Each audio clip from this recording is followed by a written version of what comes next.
Welcome back, everybody. Derrick Soo, your East Oakland advocate. Well, the past few days have been pretty hot here. It's gotten into the low 80s, and so it's nice to kind of enjoy some ice cream. And as you know, last year I was making ice cream at this time, and so last year one of my formulations I was working on, and it's a watermelon flavored uh, ice cream. And so I made some, and here's my fresh batch for this year, and it's real simple.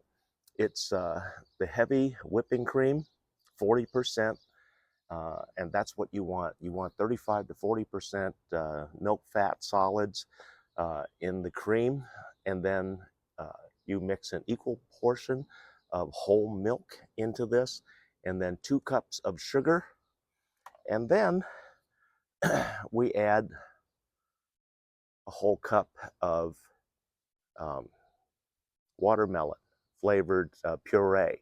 That's what this is. This is a used in cocktails, but I use it for making watermelon flavored ice cream. And if you don't want as much sweetness, you can forget adding the sugar portion because there's quite a bit of sugar in this. But I put in uh, one cup to 2 cups of sugar into the mix when I don't have something like this. In my other ice creams, I add the sugar. So, like I said on this one, you don't have to. I've already sampled another container of my ice cream, and it's incredible. It tastes just like watermelon, just without the seeds. Hopefully that helps you to enjoy the upcoming summer, give you some different flavors and some different ideas on how to make some ice cream. And how I made it, I have one of those um, machines. So it has the whipping attachment. And so I put in half a gallon of the cream and the milk into my container. I have a very large one, and whip it for about 15 minutes. You'll see it frothing up and the elevation actually comes bigger. You can actually use smaller amounts if you don't have one of the automatic electric mixer machines. You can use a hand mixer with the whipping attachment. It's just that you guys stand there and constantly move it. That's the only difference.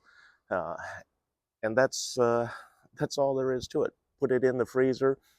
If it's a little bit thin at first, you may have to do a second whipping about 2 hours later.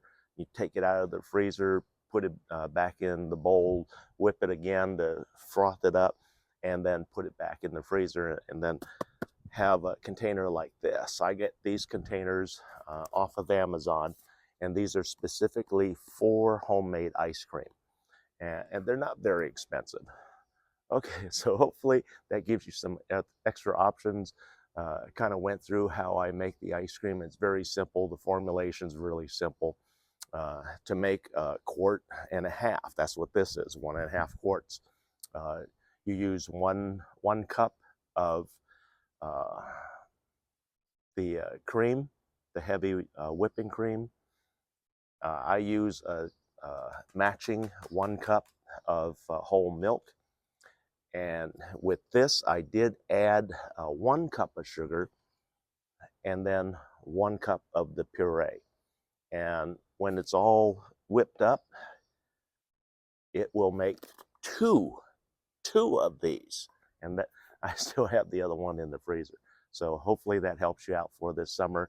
Kids, you'll love making this. This is very easy and it's fun. And the exciting part is when you get to do the tasting. Thanks for joining me. We'll be right back.